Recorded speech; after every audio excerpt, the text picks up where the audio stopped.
Oke, selanjutnya kita akan bahas tentang perumusan masalah penelitian ya. Bagaimana kita merumuskan masalah penelitian kan apa namanya refreshing untuk merefresh ulang rekan-rekan yang mungkin lama sudah meninggalkan bangku S1 atau bangku S2-nya ya. Jadi eh, kita akan menuliskan permasalahan penelitian ini sebetulnya di bab 1 ya, setelah latar belakang. Ya, tapi kita membuat latar belakang itu tentunya pertama malah kita harus menemukan dulu permasalahannya. Nah, itu kita rumuskan dulu ya, kita rumuskan. Nah, bagaimana apa namanya tekniknya? Yang pertama yang harus diperhatikan bahwa perumusan masalah penelitian atau karya tulis ilmiah itu adalah bentuk kalimatnya pasti kalimat interrogatif atau kalimat tanya. Ya, perumusan masalah itu pasti kalimat tanya. Ya, apakah terdapat pengaruh dari A terhadap B? Apakah terdapat perbedaan antara apa titik-titik dan titik-titik? Apakah atau bagaimanakah pengaruh A terhadap B itu dalam kondisi A, B, C, D. Nah, itu apa namanya itu pasti kalimat tanya ya, pasti kalimat tanya. Kemudian kalimatnya ringkas dan jelas, dirumuskan secara spesifik. Ya. Harus ringkas dan jelas, tidak boleh terlalu lebar.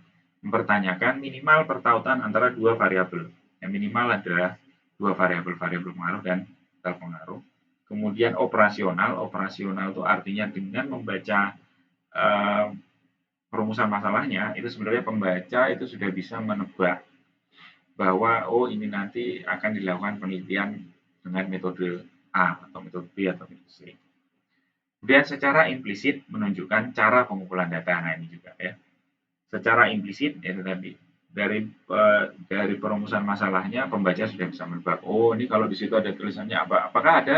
Apakah terdapat perbedaan antara tumpatan atau mahkota jaket dengan menggunakan full porcelain dan porcelain fused metal gitu, atau bagaimana ya?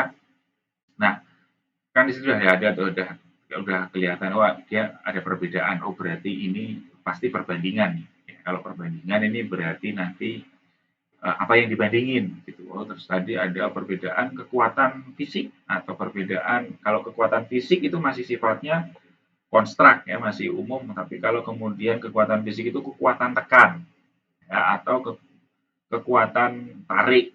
Nah, itu sudah menjadi variabel dan itu menjadi sangat teknis.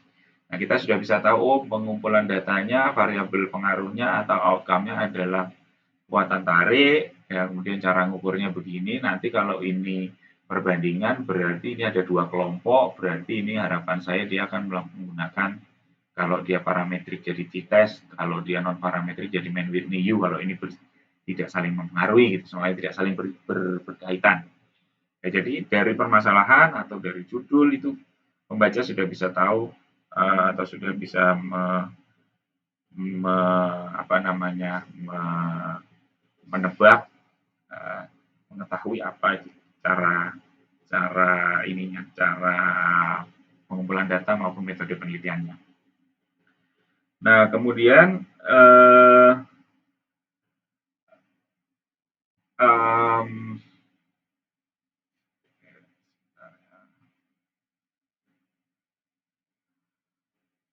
tipe perumusan masalah itu akan terdiri dari deskriptif, ya, kemudian perbedaan, dan ada juga pertanyaan yang menanyakan tentang hubungan.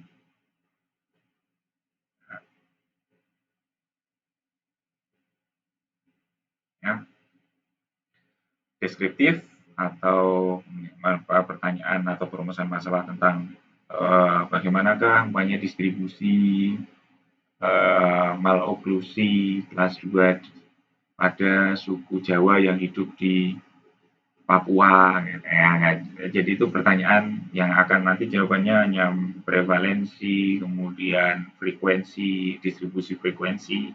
yaitu pertanyaan deskriptif. Nanti kita dari pertanyaan tipe pertanyaan bisa kelihatan yang perbedaan atau perbandingan seperti yang sudah saya sampaikan tadi, kemudian hubungan atau korelasi. Nah, ini lebih detailnya seperti ini.